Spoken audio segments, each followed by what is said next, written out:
Apakah penularan SARS-CoV-2 melalui droplet atau aerosol? Dalam lingkungan keduanya berbeda. Droplet adalah tetesan yang berukuran di atas 20 mikron yang diproduksi saat batuk, bersin, berteriak, dan lain-lain. Droplet mengikuti gaya gravitasi bumi yang berarti akan jatuh ke tanah setelah berterbangan di udara dengan jarak sekitar 1-2 meter dari asalnya.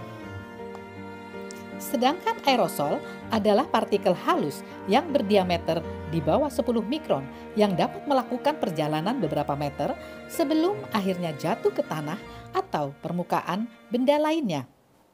Jadi, aerosol berukuran di bawah 10 mikron dan dapat melakukan perjalanan jauh, sedang droplet lebih besar dari 20 mikron, biasanya mengikuti gaya gravitasi bumi dan jatuh ke tanah. Di antara keduanya, terdapat partikel berukuran 10 hingga 20 mikron yang dianggap memiliki perilaku seperti droplet yang jatuh ke tanah. Ada lagi yang lebih kecil, ukurannya di bawah 5 mikron, sehingga dapat melewati paru dan jalan turun ke ruang alveolar yang dapat menyebabkan pneumonia. Untuk partikel yang ukurannya di bawah 10 mikron dan di atas 5 mikron hanya bisa menembus di bawah glotis dan diperkirakan berhenti di cabang trakea. Ketika droplet jatuh pada permukaan benda, individu yang tidak terinfeksi dapat mengambilnya dengan tangan dan menyentuh wajah sehingga akhirnya mereka dapat terinfeksi. Itulah sebabnya mencuci tangan menjadi sangat penting.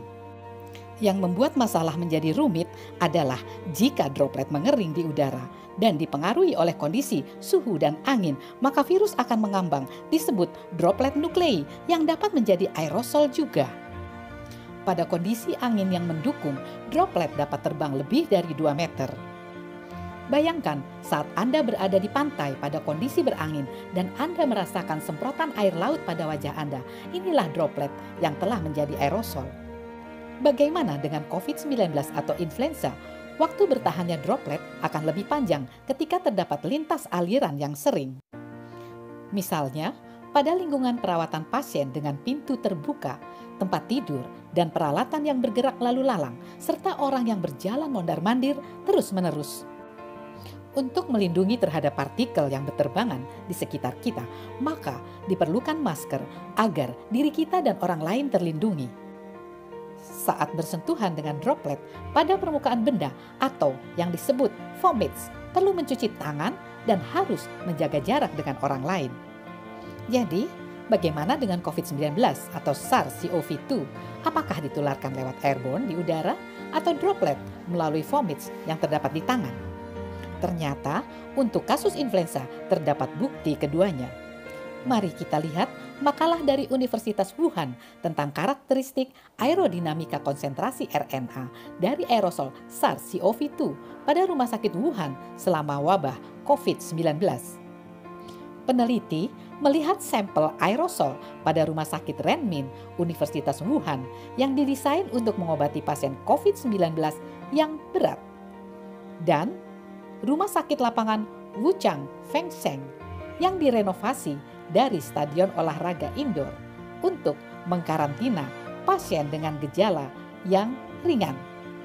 Juga pada area publik yang terbuka di Wuhan selama wabah, mereka mengukur konsentrasi RNA virus pada spesimen.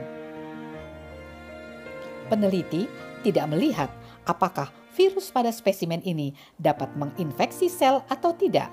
Mereka hanya mencari ada tidaknya RNA. Hasilnya, pada area perawatan pasien Rumah Sakit Fengseng, muatan virus pada airborne sangat minimal. Pada ICU Rumah Sakit Renmin tidak ada sama sekali. Pada ruangan dengan tekanan negatif dan pertukaran udara yang sangat tinggi di ruang ICU, CCU, dan bangsal Rumah Sakit Renmin tanpa efektif meminimalkan airborne. Rumah Sakit Fengseng merawat lebih dari 200 pasien dengan gejala ringan selama wabah. Mari kita lihat bagaimana konsentrasi RNA virus di bangsal pasien. Ternyata didapatkan nilai yang rendah dengan kisaran antara 1 sampai 9. Sedangkan pada sampel yang diambil dari 2 lokasi lantai ICU didapatkan konsentrasi deposit virus yang tinggi. Kemungkinan kondisi ini berasal dari droplet pernafasan. Peneliti juga mendapatkan konsentrasi SARS-CoV-2 yang tinggi pada toilet rumah sakit Feng Seng yang kemungkinan berasal dari nafas pasien atau aerosol feses maupun urin saat pasien menggunakannya. Kita telah mengetahui bahwa SARS-CoV-2 dapat diisolasi dari kotoran maupun kandung kemih seperti yang didapatkan oleh beberapa peneliti lainnya. Oleh karena itu, peneliti menganjurkan perlu sesegera mungkin memberikan perhatian ekstra pada desain serta penggunaan yang tepat desinfektan pada toilet di rumah sakit dan pada komunitas untuk meminimalkan potensi penularan. Perhatian utama pada penelitian ini adalah konsentrasi virus yang tinggi pada ruang staf, terutama pada ruang ganti, di mana staf membuka APD. Peneliti meyakini bahwa sumber langsung tingginya SARS-CoV-2 adalah dari ruang ini yang didapat dari bertahannya aerosol yang menempel pada permukaan APD saat dilepaskan. Aerosol yang mengandung partikel virus ini berasal dari alat pelindung diri pada saat staf medis bekerja berlama-lama di dalam area perawatan pasien.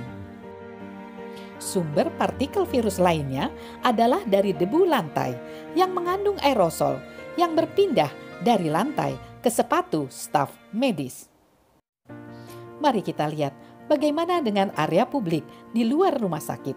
Ternyata didapatkan mayoritas sampel memiliki konsentrasi SARS-CoV-2 yang rendah, kecuali pada lokasi tempat berkumpulnya individu, yaitu pada lokasi sekitar 1 meter ke pintu masuk department store dengan pelanggan yang sering mondar-mandir, dan pada lokasi di sebelah pintu masuk rumah sakit Renmin di mana pasien rawat jalan dan pengunjung melaluinya.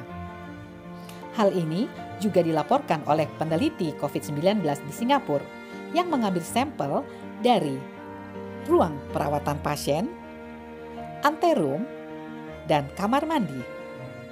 Sampel pasien A dan B diambil setelah ruangan dibersihkan dan hasilnya didapatkan negatif. Sampel pasien C diambil saat ruangan belum dibersihkan. Didapatkan hasil positif pada 13 dari 15 ruangan atau 87% dan positif pada 3 dari 5 atau 60% dari toilet, yaitu dari dudukan, kran, dan pegangan pintu. Hasil pada semua sampel udara negatif. Saat ini perlu dipertimbangkan bahwa ternyata ruang isolasi khusus dengan ventilasi yang khusus di bagian pengeluaran udara didapatkan virus yang positif. Artinya droplet dapat berada di tempat yang tidak kita duga. Hal yang penting dan harus diingat pada penelitian ini adalah RNA virus belum diketahui apakah partikel ini masih hidup dan mampu menginfeksi manusia atau sel dalam kultur. Berapa lama partikel virus dapat bertahan setelah tiba pada permukaan benda atau bertahan di udara? Apakah partikel virus dapat tetap hidup dan dapat menginfeksi sel atau menginfeksi manusia diteliti dalam jurnal ini. Yang diteliti adalah keberadaan virus di udara dan di berbagai permukaan seperti tembaga, kardus, stainless steel, dan plastik. Sampel diambil pada berbagai titik waktu, kemudian dilihat apakah virus masih dapat menginfeksi sel atau tidak. Sehingga penelitian ini lebih detail dibandingkan hanya dengan mengukur konsentrasi RNA. Didapatkan hasil virus bertahan 72 jam pada plastik. Selanjutnya, pada stainless steel, kardus, dan tembaga, virus dapat bertahan selama 24 jam. Terjadinya aerosolisasi pada virus membuat virus dapat bertahan selama lebih dari 3 jam pada penelitian ini. Kesimpulan dari aerosol ini adalah virus yang berada di udara umumnya berasal dari konsentrasi virus yang bertahan. Hampir tidak ada virus pada lokasi yang tidak ada kerumunan seperti ICU dan ruang isolasi. Sedikit virus pada area pintu keluar ruang staf, toilet pasien, dan didapatkan banyak pada ruang ganti staf medis saat melepas APD. Secara umum, konsentrasi virus pada udara rumah sakit dapat rendah, tetapi akan meningkat secara bermakna bila staf medis menghabiskan waktu panjang di ruang perawatan. aerosol dan droplet dapat terdeposit pada APD.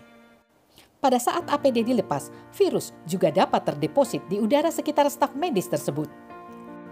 Saat para dokter dan staf medis keluar dari ruang pasien ke ruang ganti, maka disinilah ruangan di mana mereka dapat terinfeksi.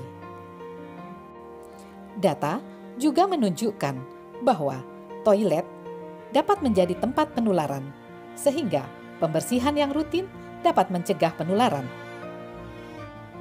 Sebagai penutup dari penelitian ini adalah pernyataan bahwa kadang ditemukan beberapa kontradiksi pada berbagai penelitian influenza dan SARS-CoV-2. Ini bisa diakibatkan karena berbagai rute penularan dapat berbeda di lokasi mana yang paling dominan. Sehingga dapat dikatakan bahwa rute airborne lebih banyak menempuh jalur oportunistik dibandingkan jalur yang normal. Artinya, rute airborne mungkin sangat relevan hanya untuk situasi tertentu. Jadi, infeksi airborne dapat terjadi pada staf di rumah sakit dan pada kerumunan. Cara infeksi yang lain bisa karena tangan menyentuh vomit dari droplet, kemudian menyentuh wajah.